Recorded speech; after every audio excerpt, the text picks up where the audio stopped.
الف، الف کے اوپر مد آتی ہے، اسے پڑھا جاتا ہے الف مد آ۔ یہ ہے بے، بے کی یہ چھوٹی شکل ہے، بے الف کے ساتھ مل کر بنائے گی بے الف با۔ اسی طرح بے اور دو چشمی ہے، بے دو چشمی ہے کے ساتھ مل کر بنائے گی بھے، اسے بولیں گے بھے الف بھا، ملا کر اس طرح لکھا جائے گا پے الف پا۔ پے کی چھوٹی شکل الف کے ساتھ مل کر بنے گی اور ایسے لکھا جائے گا پے الف پا۔ پے دو چشمی ہے پھے، پھے الف پھا۔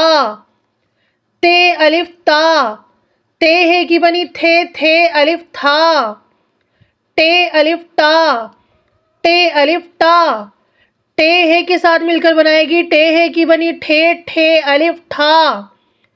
سے الف سا، سے الف سا۔ جیم جب الف کے ساتھ ملے گا تو ایسی شکل اختیار کر لے گا جیم الف جا۔